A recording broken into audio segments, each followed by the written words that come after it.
new report shows the Department of Homeland Security is spending tens of millions of dollars every year on health care for illegal aliens. But as One America's Pearson Sharp explains, the cost of illegal immigration go much further.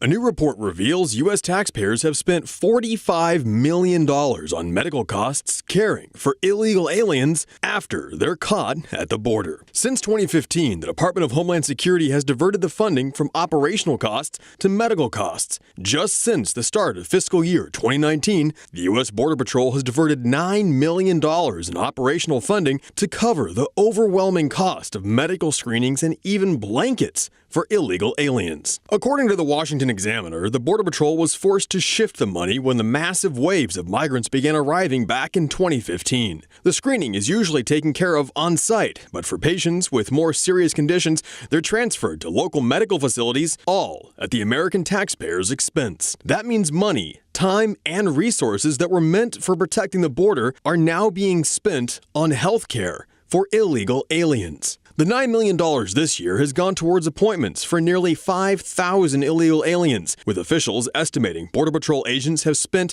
50,000 man-hours taking illegals to hospitals and watching over them once they're there. But the medical attention is necessary since many of the illegals coming across the border are riddled with highly contagious diseases, including scabies, cholera, typhus, and various STDs. As of March 6th, Immigration and Customs Enforcement report there are roughly 50,000 illegal aliens being held in federal detention, and about 2,300 of those are being quarantined for infectious diseases. Officials say many of those diseases had previously been wiped out in the United States, including the mumps and certain strains of influenza. ICE health officials say containing the outbreaks is one of the hardest challenges, as migrants who are sick may not appear ill and then spread their diseases as they're transferred to different facilities across the U.S. The U.S. Customs and Border Protection Commissioner Kevin McAleenan says migrants are arriving with illnesses and diseases in unprecedented numbers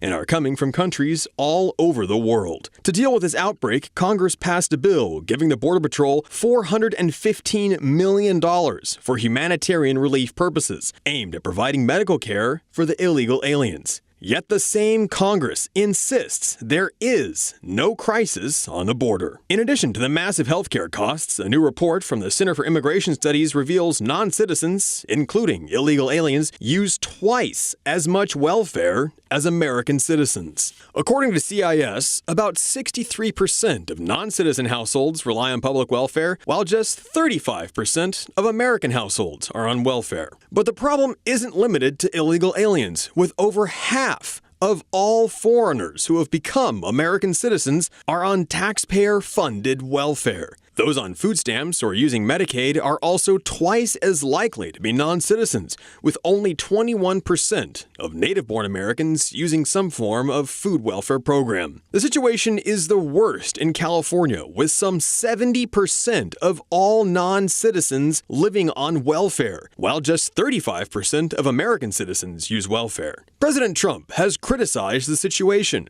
calling for an end to illegal aliens coming to America just to end up on welfare for the rest of their lives. To combat the problem, Trump has proposed banning legal immigrants from living in the U.S. if they present a burden to taxpayers and don't contribute their fair share to society. Annually, close to 2 million foreigners settle in America every year, though the vast majority are poor, uneducated, low-skill migrants. Under President Trump's plan, American taxpayers could expect to save at least $60 billion every year on welfare, healthcare, crime, and schooling costs for these migrants. Pearson Sharp, One America News.